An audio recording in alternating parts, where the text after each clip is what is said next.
नमस्कार दोस्तों, आपका स्वागत है नए पॉडकास्ट में। और ये पॉडकास्ट है इतिहास की बातें। दोस्तों, ये एपिसोड नंबर 11 है, 11 है। इस पॉडकास्ट का टाइटल है आर्य संस्कृति की पहचान, आइडेंटिटी ऑफ आर्य कल्चर। दोस्तों, हमेशा की तरह इस यात्रा को रोमांचक बनाने के लिए मैं कुछ सवालों से शुरुआत करूंगा। इन सवालों के जवाब ढूंढते हुए हमारे साथ बने रहें। तो चलिए दोस्तों, शुरुआत करते हैं। तो पहला सवाल है, आर्य संस्कृति के गुणों के लिए कौन कौन से ग्रंथ महत्वपूर्ण हैं? अर्थात आर्य कल्चर को जानने के लिए कौन कौन से ग्रंथ महत्वपूर्ण हैं? आर्य संस्कृति को हम किन ग्रंथों के द्वारा जानते हैं? क्योंकि आपको पता है, ये आर्य संस्कृति है, सभ्यता नहीं। सभ्यता होती तो हम कैसे जानते इसको? जो मटेरियल थिंग्स हैं, हमें कुछ मिला होता, जैसे इंडस वैली में मिला था, ऐसा कुछ नहीं है। हमें तो इसे संस्कृति के रूप में देखना है। सभ्यता तो है ही नहीं, हमारे पास कुछ भी मटेरियल थिंग्स तो है ही नहीं। तो हम इसके बारे में जो भी जानते हैं वो ग्रंथों के माध्यम से जानते हैं। तो आइए समझते हैं। आर्य संस्कृति को जानने के लिए जो प्रमुख ग्रंथ हैं वो हैं वेद और अन्य वैदिक साहित्य, जैसे ऋग्वेद, यजुर्वेद, सामवेद और अथर्ववेद। आर्य संस्कृति के धार्मिक, राजनीतिक और आर्थिक जीवन के बारे में महत्वपूर्ण जानकारी प्रदान करते हैं ये ग्रंथ धार्मिक अनुष्ठानों, सामाजिक संरचनाओं और दैनिक जीवन के विवरणों को संरक्षित करते हैं। तो इन पुस्तकों के द्वारा हम आर्य संस्कृति के बारे में जानते हैं, अर्थात वेद और वेद से जुड़े हुए दूसरे ग्रंथ। अगला सवाल है दोस्तों, आर्यों के घोड़े का क्या महत्व था और उन्होंने इसको कैसे पालतू बनाया गया और यह प्रसारित भी हुआ, आगे भी बढ़ा? तो दोस्तों, घोड़ा आर्य संस्कृति का एक महत्वपूर्ण हिस्सा था। घोड़े के पालतूपन यानी कि उसके डोमेस्टिफिकेशन और प्रसार ने आर्यों की सैन्य शक्ति को और गतिशीलता को बढ़ावा दिया। घोड़े का उपयोग युद्ध रथ यानी कि वॉर चैरियट में किया जाता था, जो युद्ध में एक महत्वपूर्ण साधन था। वैदिक साहित्य में घोड़े का उल्लेख कई धार्मिक और युद्ध संबंधी संदर्भों में मिलता है। तो दोस्तों, याद रखना है, आर्य संस्कृति जो प्रसारित हुई, अन्य संस्कृतियों पर हावी हो सकी, उसमें कई कारणों में एक बड़ा कारण है घोड़े का पालतूकरण या घोड़े का डोमेस्टिफिकेशन जो आर्यों ने किया। इसने उन्हें एक एज दिया दूसरे संस्कृतियों पर, उन्हें जीतने में मदद की।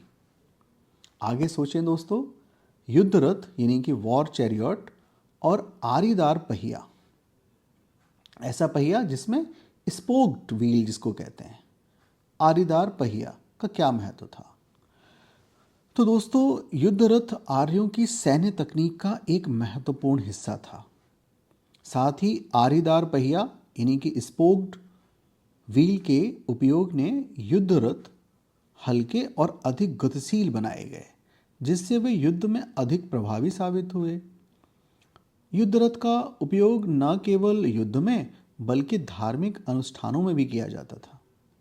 तो युद्ध में घोड़े हैं इनके पास और घोड़ों से लगा हुआ युद्ध का रथ है जो स्पोक्ड व्हील के नाम से जाना जाता है, आरीदार पहिया। दोस्तों, अगला सवाल है, भारतीय उपमहाद्वीप में घोड़े के अवशेष कहाँ मिलते हैं और उसका क्या महत्व है? यानी कि हॉर्स के रिमेनिंग्स कहाँ मिलते हैं, उसका क्या महत्व है? तो भारतीय उपमहाद्वीप में घोड़े के अवशेष हड़प्पा, मोहनजोदाड़ो और कालीबंग जैसे स्थानों पर मिलते हैं। ये सारे स्थान जो अभी मैंने नाम लिए, इंडस वैली सिविलाइजेशन के भी स्थान हैं। ये अवशेष आर्यों के भारतीय उपमहाद्वीप में प्रवेश और उनके घोड़े के उपयोग के प्रमाण हैं। ये अवशेष आर्य संस्कृति के प्रसार और उनके जीवन शैली को समझने में मदद करते हैं। दोस्तों, अब विचार करें गड्ढे में निवास यानी कि पिट ड्वेलिंग का, और बर्च BIRCH बर्च का क्या महत्व है। तो दोस्तों, गड्ढे में निवास या पिट ड्वेलिंग आर्यों के निवास का एक सामान्य तरीका था, विशेषकर ठंडे क्षेत्रों में। वहीं बर्च BIRCH बर्च के पेड़ों की छाल का उपयोग लेखन सामग्री के रूप में किया जाता था। बर्च की छाल पर लिखे गए ग्रंथ धार्मिक और सामाजिक जीवन के महत्वपूर्ण दस्तावेज हैं। तो दो बातें, एक तो रहने का स्थान, खासतौर पे जो ठंडे प्रदेश थे, ठंडे क्षेत्र थे, ठंड से बचने के लिए ज़मीन पे ही गड्ढा बना लिया अंदर, और उस गड्ढे में रहना, इसको क्या कहते हैं, पिट ड्वेलिंग, गड्ढे में निवास या गर्त निवास। उसी तरह बर्च का इस्तेमाल, बर्च क्या है, बर्च है एक पेड़ है, उसकी छाल है, उस पर लेखन सामग्री के रूप में उसका इस्तेमाल किया जाना। तो ये महत्व है आर्यों के लिए गड्ढे का और बर्च का। दोस्तों, अगले सवाल पर आते हैं। आर्य संस्कृति में दाह संस्कार, क्रीमेशन और अग्नि पंथ, द फायर कल्ट का क्या महत्व है। मतलब आर्य संस्कृति में दाह संस्कार और अग्नि पंथ का क्या महत्व है। दोस्तों, क्रीमेशन, दाह संस्कार आर्यों की धार्मिक प्रथाओं का एक महत्वपूर्ण हिस्सा है। अग्निपंथ यानी कि द फायर कल्ट में अग्नि की पूजा की जाती थी, जो शुद्धिकरण और देवताओं के प्रति श्रद्धा का प्रतीक थी। अग्नि को एक महत्वपूर्ण देवता माना जाता था और यज्ञों में इसका महत्वपूर्ण स्थान था।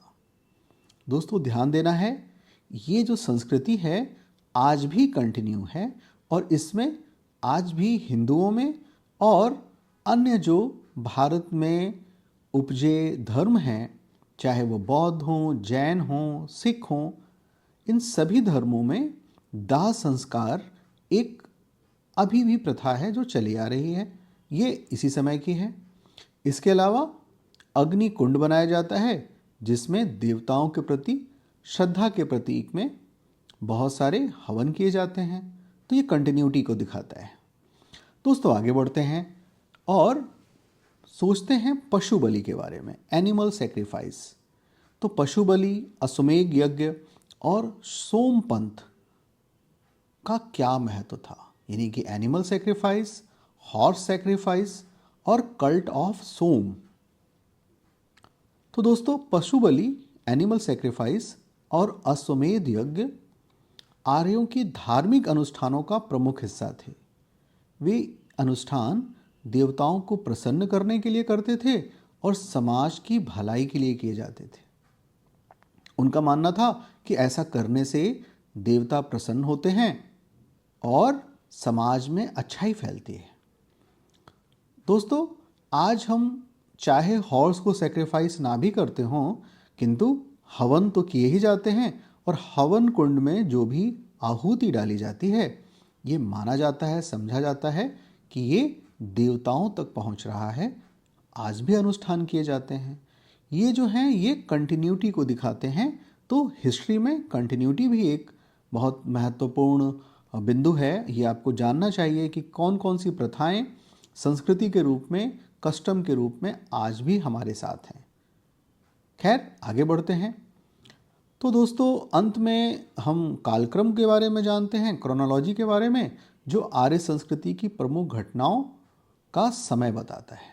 तो दोस्तों, आर्यों का भारतीय उपमहाद्वीप में प्रवेश लगभग 1500 BCE में हुआ।